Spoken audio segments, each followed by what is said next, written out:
ഇത് പറയുമ്പോൾ പോലും എന്റെ കൈകൾ അല്പം വിറയ്ക്കുന്നുണ്ട്. കാരണം ഇതൊരു കഥയല്ല, ഞാൻ നേരിട്ട് അനുഭവിച്ച കാര്യമാണ്. ഇന്നും ഞാൻ ഹോസ്റ്റലുകൾ കാണുമ്പോൾ, പ്രത്യേകിച്ച് പഴയ കോളേജുകളിലെ ആ നീണ്ട കോറിഡോറുകൾ, മനസ്സ് എവിടെയോ പോയി നിൽക്കും. ഹോസ്റ്റലിലെ ആദ്യ രാത്രി. എന്റെ പേര് അനൂപ്.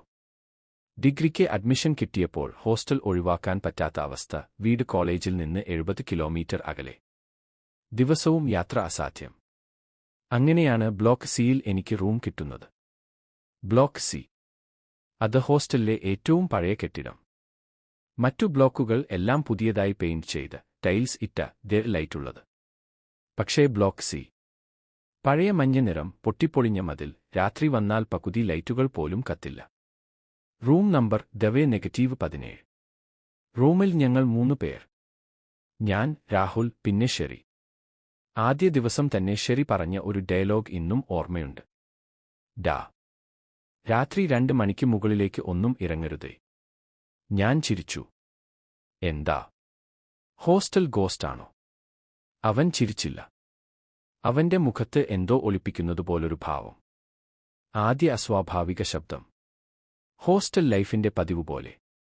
ആദ്യ കുറച്ച് ദിവസം എല്ലാം നോർമൽ. രാത്രി ഗോസിപ്പ്, സിനിമ ഡൗൺലോഡ്, ചായ അടിക്കാൻ പുറത്തേക്ക് പോകൽ.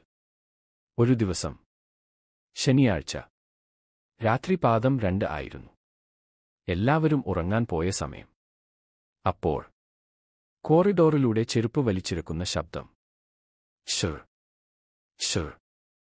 ആദ്യം ഞാൻ കരുതി വാച്ച്മാൻ ആയിരിക്കും. പക്ഷേ ശബ്ദം നമ്മുടെ റൂമിന്റെ മുന്നിൽ വന്ന് നിൽക്കുന്നു. ശബ്ദം നിൽക്കുന്നു. എന്റെ ഹൃദയം വേഗം അടിക്കാൻ തുടങ്ങി. അടുത്ത നിമിഷം നമ്മുടെ വാതിലിനു പുറത്ത് ആരോ നഖം കൊണ്ട് ചുരണ്ടുന്ന ശബ്ദം. ഖർ ഖർ. രാഹുൽ എഴുന്നേറ്റ് ഇരുന്നു. ഡാ, കേട്ടോ? ഞാൻ തലകുലുക്കി. ഷെറി കണ്ണു തുറക്കാതെ പറഞ്ഞു. മിണ്ടരുതേ. അവന്റെ ശബ്ദം വിറച്ചിരുന്നു. ഏകദേശം 1 മിനിറ്റ് കഴിഞ്ഞപ്പോൾ ശബ്ദം പതുക്കെ മാറിപ്പോയി. ആ രാത്രി ആരും ഉറങ്ങിയില്ല. ബ്ലോക്ക് സിയുടെ കഥ. അടുത്ത ദിവസം രാവിലെ ഞാൻ ഷെറിയോട് നേരെ ചോദിച്ചു. ഡാ, എന്താണ് ഇവിടെ പ്രശ്നം? അവൻ കുറച്ചു നേരം മിണ്ടാതിരുന്നു. പിന്നെ പറഞ്ഞു. നിനക്ക് അറിയണ്ടേ, ബ്ലോക്ക് സി പണിതിന്റെ സമയത്ത്. അവൻ പറഞ്ഞത് ഇതാണ്. ഈ ഹോസ്റ്റൽ പണിയുന്നതിന് മുൻപ് അവിടെ ഒരു ഗവൺമെന്റ് നിരീക്ഷണ കേന്ദ്രം ഉണ്ടായിരുന്നു. 70കളിൽ അവിടെ ജോലി ചെയ്തിരുന്ന ഒരു നൈറ്റ് വാച്ച്മാൻ ഒരു രാത്രി അവിടെ തന്നെ തൂങ്ങി മരിച്ച നിലയിൽ കണ്ടു. കാരണം ഇന്നും ഔദ്യോഗികമായി രേഖപ്പെടുത്തിയിട്ടില്ല. പക്ഷേ പ്രശ്നം, അതിനുശേഷം അവിടെ ജോലി ചെയ്തവർക്ക് രാത്രി ചെരുപ്പ് വലിച്ചിറക്കുന്ന ശബ്ദം, കോറിഡോറിൽ നടക്കൽ, വാതിലുകൾ ചുരണ്ടൽ. അവസാനം ആ കെട്ടിടം പൊളിച്ചു. അതേ സ്ഥലത്താണ് ബ്ലോക്ക് സി. ഞാൻ വീണ്ടും ചിരിച്ചു. ഡാ, ഇതൊക്കെ ഹോസ്റ്റൽ ഫേക്ക് കഥകളാ. ഷെറി ഒറ്റ വാചകം പറഞ്ഞു.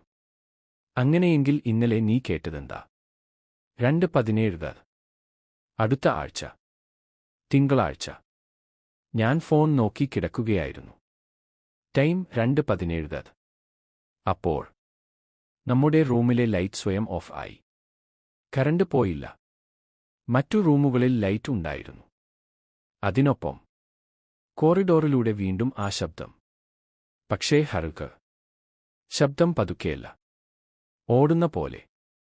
Sure sure sure. എന്തോ നമ്മുടെ റൂമിലേക്ക് വേഗത്തിൽ വരുന്നു. വാതിലിന് മുന്നിൽ എത്തിയപ്പോൾ ശബ്ദം പെട്ടെന്ന് നിൽക്കുന്നു. അടുത്ത നിമിഷം വാതിൽ അകത്തുനിന്ന് തള്ളുന്ന പോലെ. ദും ദും. രാഹുൽ നിലവിളിച്ചു. ഷെറി ബെഡിൽ നിന്ന് ചാടി എഴുന്നേറ്റ് പറഞ്ഞു. ലൈറ്റ് ഓണാക്ക്. ഞാൻ സ്വിച്ച് അമർത്തി. ലൈറ്റ് തെളിഞ്ഞു. വാതിൽ നിശബ്ദം. പക്ഷേ വാതിലിന്റെ അടിയിൽ ചെളി പിടിച്ച ഒരു ചെരുപ്പിന്റെ അടയാളം. അകത്ത്, നമ്മുടെ റൂമിനുള്ളിൽ. റൂം -17. അടുത്ത ദിവസം ഞങ്ങൾ വാർഡനോട് പറഞ്ഞു. അവൻ ചിരിച്ചു. നിങ്ങൾക്ക് ഒക്കെ അഡ്ജസ്റ്റ് ആവാത്തതാ. എന്നാൽ അന്നുതന്നെ ഞങ്ങൾ അറിഞ്ഞു.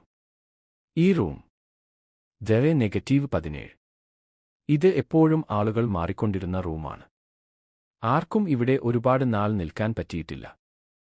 കാരണം രാത്രി 2:17. എല്ലാ സംഭവങ്ങളും ആ സമയത്ത്. അവസാന രാത്രി.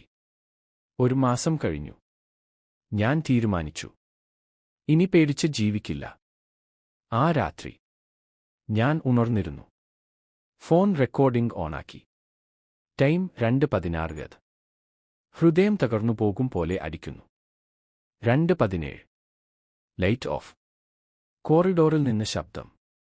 പക്ഷേ ഹറുക്ക്. ശബ്ദത്തിനൊപ്പം ഒരു ശ്വാസം. വാതിലിന് പുറത്ത് ആരോ നിൽക്കുന്നു. നമ്മുടെ വാതിലിന് പിന്നിൽ. അവൻ പറഞ്ഞു, മന്ദമായ ശബ്ദത്തിൽ, ഇത് എന്റെ ഡ്യൂട്ടി ടൈമാണേ. വാതിൽ പതുക്കെ തുറന്നു. ഞാൻ കണ്ടത് ചെളി പിടിച്ച ചെരുപ്പ്. താഴേക്ക് നോക്കി നിൽക്കുന്ന ഒരു മനുഷ്യൻ. മുഖം കാണുന്നില്ല. അടുത്ത നിമിഷം എല്ലാം ഇരുട്ട്. ഇന്ന് അടുത്ത ദിവസം രാവിലെ ഞാൻ ഹോസ്റ്റൽ വിട്ടു. രാഹുലും ഷെറിയും. ബ്ലോക്ക് സി ഇന്നും അവിടെയുണ്ട്. പക്ഷേ റൂം -17 പൂട്ടിയിട്ടിരിക്കുകയാണ്. രാത്രി 2:17. ഇന്നും അവിടെ ചെരുപ്പ് വലിച്ചിറക്കുന്ന ശബ്ദം കേൾക്കാമെന്ന് ജൂനിയേഴ്സ് പറയുന്നു. ഇത് കഥയല്ല. ഇത് എന്റെ ജീവിതത്തിലെ ഏറ്റവും നീളമുള്ള രാത്രി ആയിരുന്നു. നിങ്ങൾ ഇന്ന് രാത്രി ഹോസ്റ്റലിലാണെങ്കിൽ ടൈം നോക്കൂ. 2:17. വാതിൽ അടച്ചിട്ടുണ്ടെന്ന് ഉറപ്പാക്കൂ.